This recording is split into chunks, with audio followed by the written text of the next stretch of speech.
Welcome in, Vegas Nation fans. Your Vegas Nation hosts, Cassie, Soto, and Vinny Bonsignore here for another beautiful day, a hot day in Henderson, Nevada, Vinny, where mandatory minicamp has started, and they got off to an early start because we do have an excessive heat warning here in town, Vinny. It's going to be hot, but a great turnout nonetheless to an early start of mandatory minicamp. Not going to be hot. It's hot.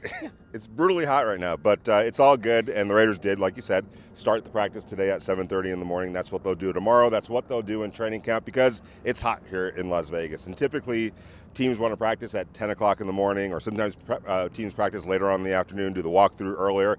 But as what happens in Las Vegas, the day gets progressively hotter. So you have to get out there early to maximize the on-field aspect of it, which is what the Raiders are doing. They got a lot of great work in today. It'll continue tomorrow.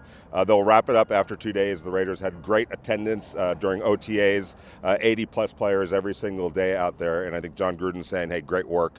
We're just going to cut it short after 2 days. Yeah, well, a player in attendance for mandatory minicamp who wasn't at the OTAs, the voluntary OTAs, was running back Josh Jacobs. And we heard from him, Vinny, after practice, and he said that he spoke to coaches and got the okay to go ahead and practice on his own. Seeing him today, what did you think of him out there? Looks good. And, all along, the little detective work that we do in our job, everybody was on the same page, whether it was Josh, Yannick Ngakoue, Quentin Jefferson, the veteran defensive tackle they signed for the Buffalo Bills.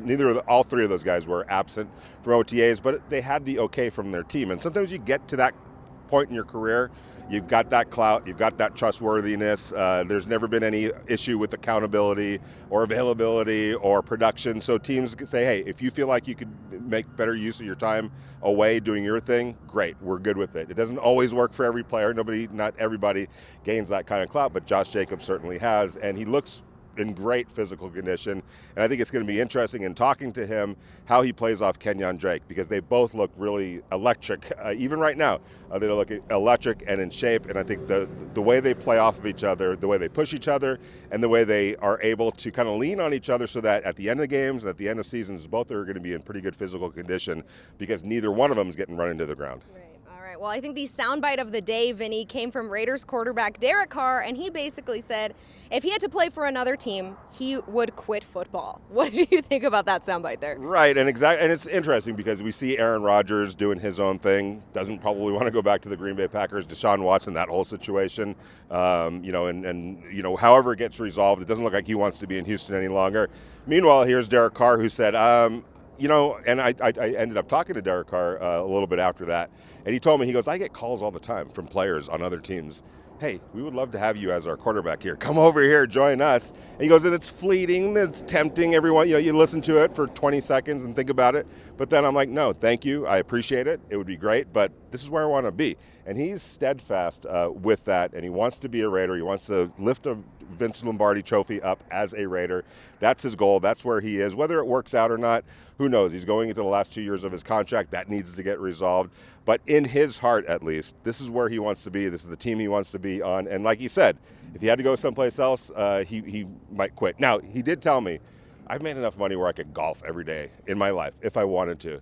He goes, but that's not what drives me. I want to win a trophy, and I want to do it here. Golf and go to Golden Knights games. Yes. Apparently that's all these Raiders, Exactly. When they're not on the field here, they're at Golden Knights games. Let's just tie in that really fast. The Vegas sports scene. I've been in Vegas, Vinny, now coming up on 16 years. It is nothing like I've ever seen. The Golden Knights now with the Raiders here, and all of the Raiders are saying this is electric, I think was the main word used by all the players. Yeah, and you're kind of getting the sense, and in talking to some players, they're like, man, what if we ever got to that point? And that's what they want to do. Obviously, that's why they do what they do.